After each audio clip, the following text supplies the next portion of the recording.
안녕하세요. 오늘의 코인 정보 공유해 보도록 하겠습니다. 영상 보시기 전에 좋아요와 구독, 알람 설정 부탁드립니다.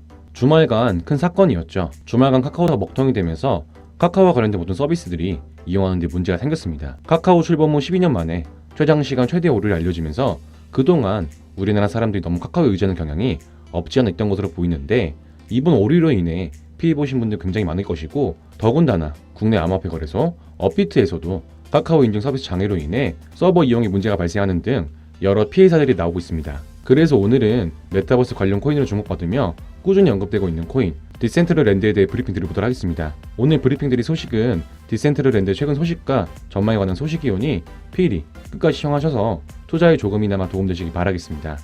브리핑 시작에 앞서서 저희 채널 영상 하나의 고정 댓글을 보시면 저희 소통방으로 들어올 수 있는 링크가 있습니다. 저희 채널은 일체 유료 정보료 없이 저희 코인 투자자들끼리 정보를 교류하고 또 본인의 보유 코인이나 상담 역시도 도와드리고 있으니까 부담 없이 참여하셔서 같이 공유하며 유익한 소통 채널이 되고 싶습니다. 많은 참여 부탁드립니다. 그럼 브리핑 시작해보도록 하겠습니다. 디센트럴랜드는 코인마켓캡 기준 시총 약 1조 6천억 원을 기록하고 암호화폐 순위 42위에 등재되어 있는 나름 준수한 코인입니다. 디센트럴랜드는 꾸준히 미래 메타버스로 주목받는 웹 3.0 서비스와 관련된 코인으로 꾸준히 언급되며 주목을 받고 있었고, 많은 기업에서도 메타버스에 투자하며 승승장구하는 모습들을 보여줬지만 암호화폐 침체기와 더불어 시장의 악영향 때문인지 최근 1위 활성 사용자 수가 감소하며 주춤하는 모습을 보여주고 있는데, 이와 관련해서 디센트럴랜드가 최근 어떤 흐름을 보여주고 있는지 한번 알아보도록 하겠습니다. 디센트럴랜드 장기 보유자들이 과연 가까운 시일 내에 어떤 이익을 볼 수 있을까라는 소식입니다.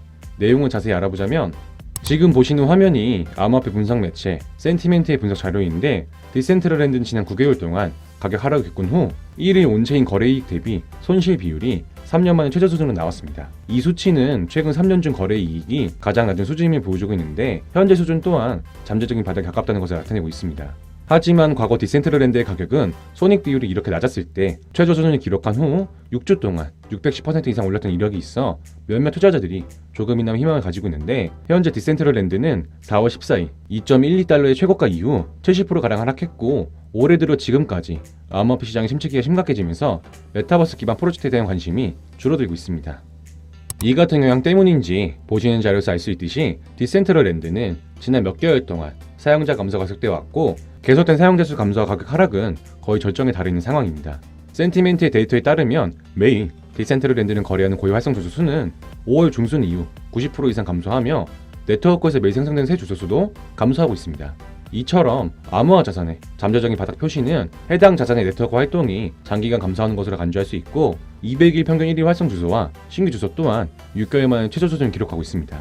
하지만 몇몇 투자자들은 역사적으로 암호화 자산에 대한 부정적인 편견이 커지면 자산의 바닥에 가까워지지만 가격 반등이 뒤따를 수 있음을 의미한다고 간주하고 있는데, 단기간의 반등은 쉽지 않을 것으로 예상됩니다.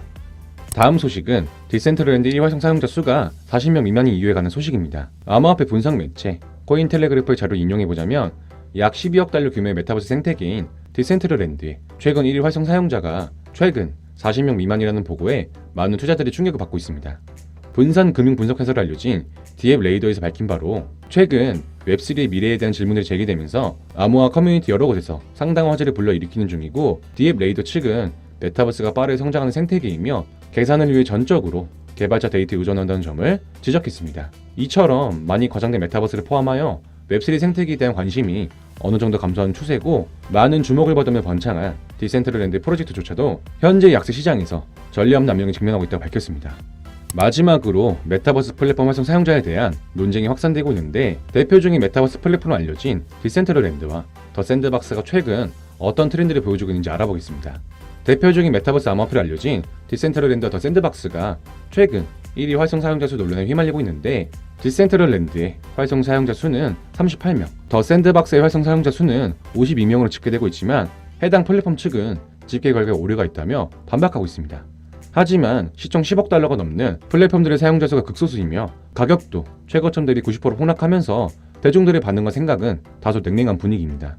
디센트럴랜드 이미지는 부정적인 의견은 거의 없지만 긍정적인 반응이 아닌 중립적인 이미지를 보유한 것으로 확인되고 있는데, 지금 같은 시장의 분위기와 사용자 수 감소가 지속된다면 언제든 부정적인 이미지로 전환할 수 있어 조심할 필요가 있을 것으로 보입니다.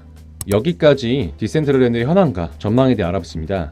디센트럴랜드는 시총 10억 달러가 넘음에도 불구하고 일일 활성 이용자 수는 30명대에 불과하는 다소 굴욕적인 모습을 보여주고 있습니다. 이마저도 콘텐츠 이용이 아닌 토큰을 구매하기 위해 로그인하는 것으로 보인다고 하니 사실상 죽은 플랫폼이나 다름이 없는 모습을 보여주고 있는데, 그나마 희망적인 부분은 외부의 평가가 여전히 10억 달러이며 현재 위치에서 빠지는 모습이 안 보인다는 점입니다.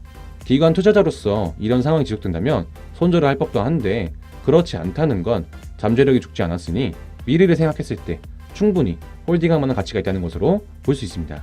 하지만 이러한 기대감에 비해 단기간에 가격 상승으로 이어지지 않을 것으로 예상되고, 메타버스 자체가 대대적으로 활용되기 전까지 오랜 기간이 걸릴 것으로 예상되어 지금 위치에서 크게 안 빠지고 시간 투자만 해준다면 이익을 얻을 수는 있겠지만 단기적인 상승은 어려울 것으로 보여 새로 진입할 투자자분들이 계신다면 관망하시거나 길게 보고 가져가셔야 한다는 말씀을 끝으로 금일 브리핑은 여기서 마무리하도록 하겠습니다.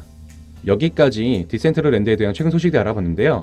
저희 채널 영상도 영상이지만 이 같은 디센트럴랜드에 대한 정보와 이슈를 잘 몰라서 투자하기 힘드신 분들은 영상 하단의 고정 댓글 링크에 들어오시면 디센트럴랜드를 비롯한 여러 코인들의 정보와 시향들을 일체 유료 정보료 없이 코인 투자자들끼리 정보 공유가 가능하기 때문에 부담 없이 자료 정보 교류를 하시면서 조금이나마 도움되시기 바라겠습니다. 많은 참여 부탁드립니다. 감사합니다.